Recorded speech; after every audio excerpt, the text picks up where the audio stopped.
Welcome. We are going to be looking at networks, in particular trees. Trees is a connected graph with no cycles, no multiple edges, and no loops. So the first two we can call our tree. But the third one is a connected graph, but it is not a tree.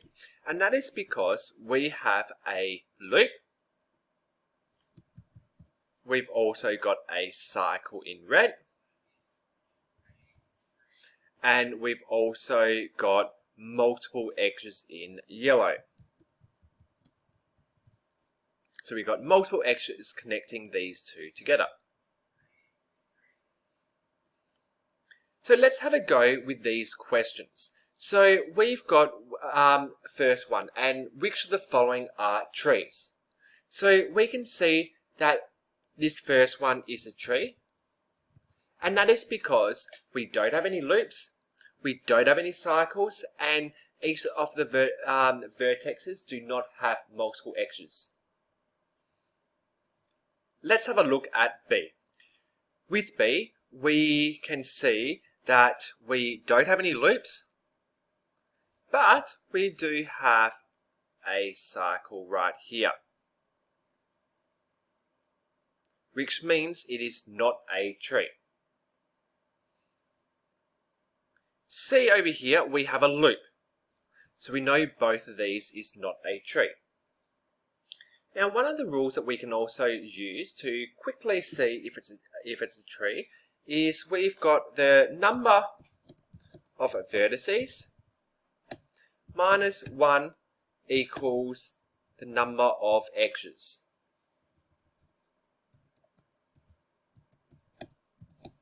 And this is a rule that applies to all trees.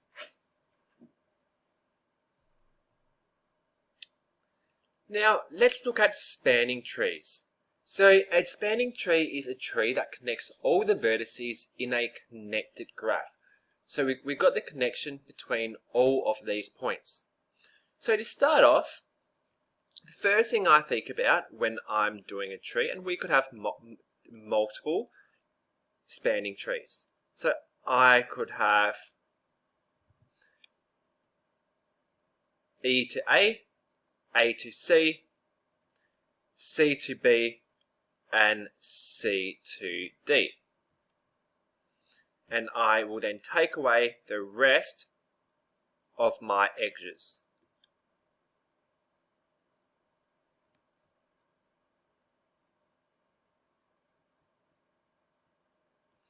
Let's have a go at another one. So with this one as well, we are able to change it. I could do B to D, D to C, B to C, and E to A. So again, I'm going to take away the other edges, and it forms a tree. Again, using our rule, we can double check now if these two are trees. And if we remember correctly, our rules is we've got the number of vertices minus 1 equals the number of edges. So let's look at our middle. Number of vertices is 1, 2, 3, 4, 5. Minus 1, and we should have 4 edges. 1, 2, 3, 4. Likewise in orange, we've got 5 vertices. We take 1 away, and we should have 4 edges. 1, 2, 3, 4. Now, I've got 3 different networks here. I would like us to have a go at drawing them in terms of a spanning tree. So please pause and have a go yourself. Okay. So again, there's lots of options that we could do.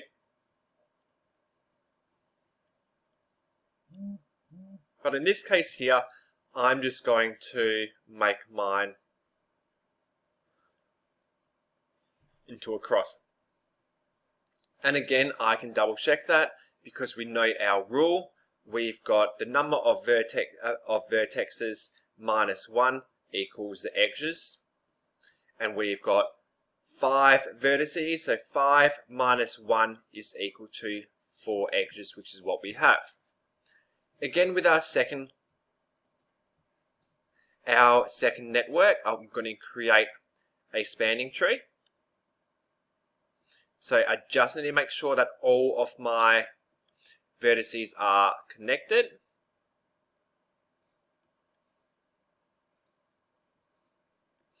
And then I need to erase the remaining edges.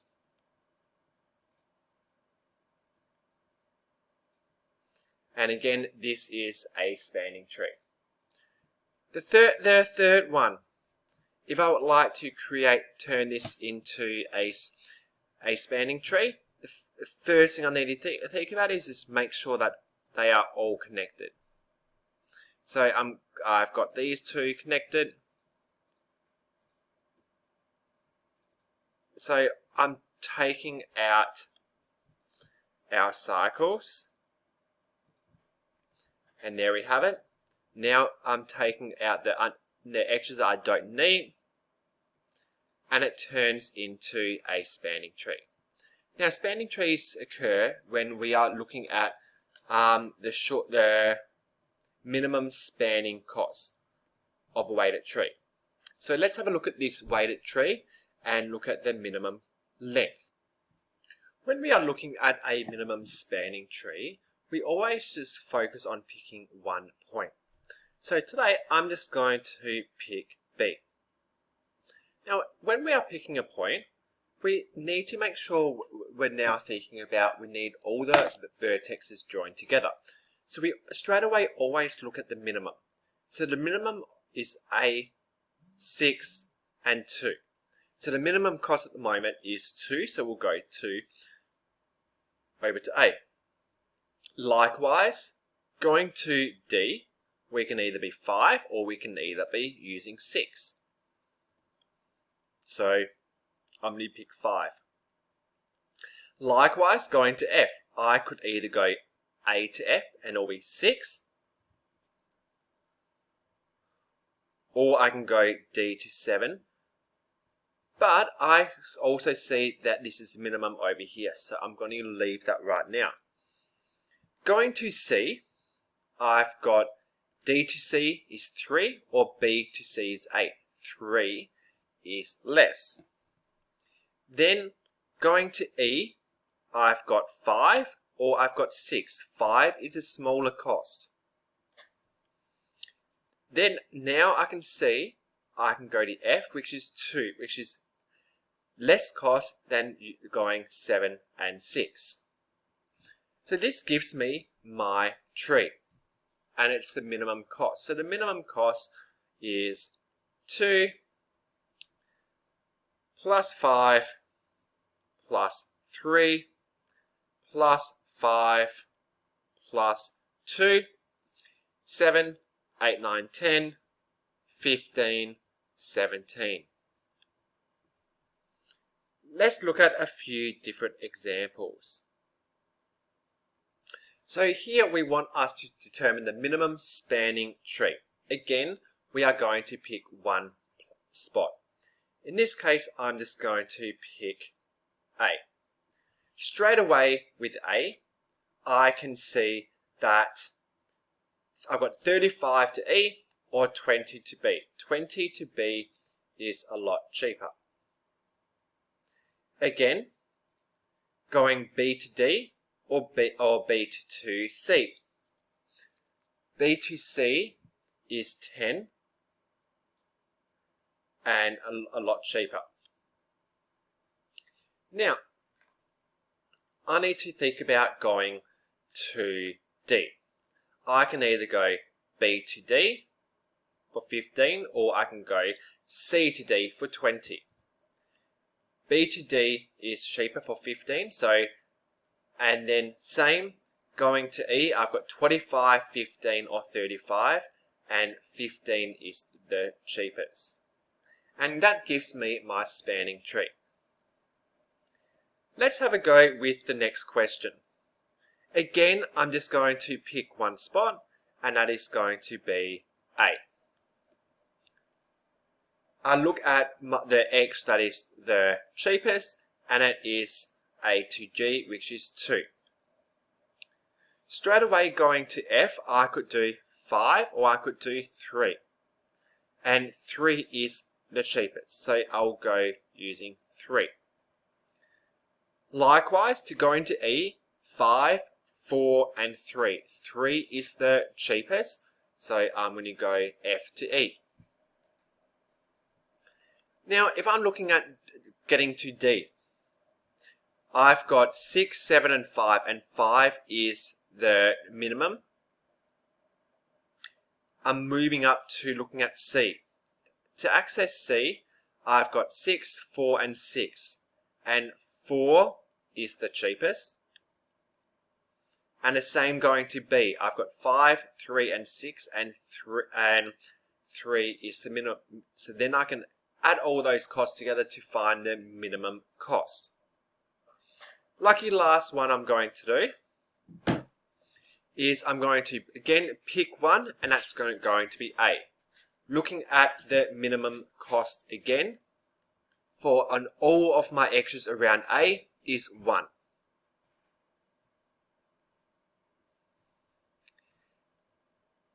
The next thing I want to look at is all of my values. So I've got E to B is 3, A to B is 3, and I've got A to B is 2. So I'm going to take the 2 because it's minimum cost.